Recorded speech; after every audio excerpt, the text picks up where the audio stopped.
Hello and welcome back. Let's get right to it. Two types of CNG kits, the Venturi and the sequential. The Venturi kit, very simple design, very simple technology. It preceded the sequential kit. This design is actually much cheaper because it has fewer components and it's mostly mechanical. Um, it is not as invasive as the sequential kit, meaning you don't have to drill holes in your intake and splice up all your wiring and all that. It was very common on vehicles that used the carburetors, much older vehicles back in the 80s and 90s. And yes, they can be installed on vehicles that have fuel injection. Let's take a very quick rundown. It's not an installation video, but just a demonstration of how the Venturi kits can be installed in an engine. So it gives us an idea of how all this works. We will get to installation videos as we progress. So let's take it piece by piece, or as many pieces as possible. You have a high pressure line. This takes gas from the cylinder in the trunk or the boot at about 3,600 psi to this device. All right, this device is called your reducer or your regulator. So it goes into this point there.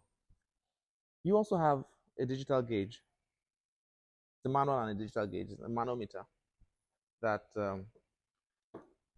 has a digital output there so that you can get your fuel level readings on the inside of the car.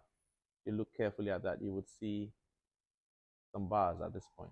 Okay, so you have your high pressure fuel, your high pressure gas line coming in here, 3,600 psi.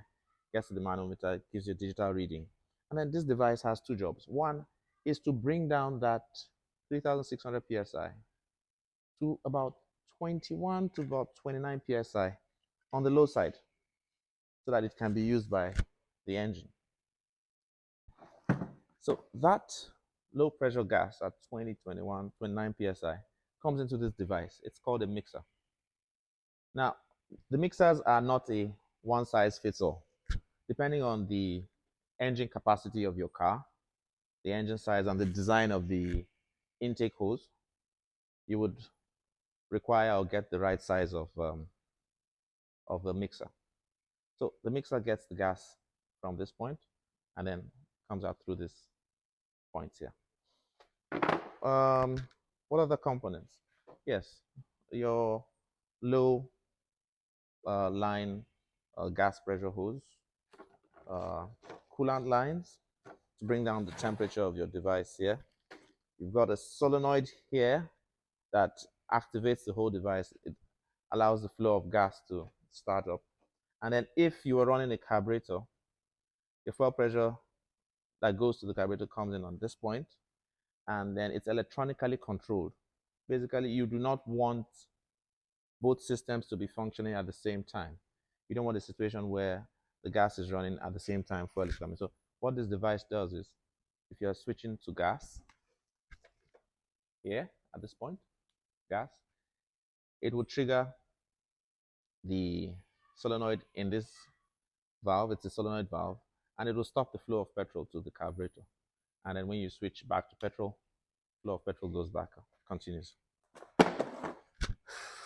Any other clips and hoses, and you could also have a relay when you want to shut down the fuel injection system. That's basically it.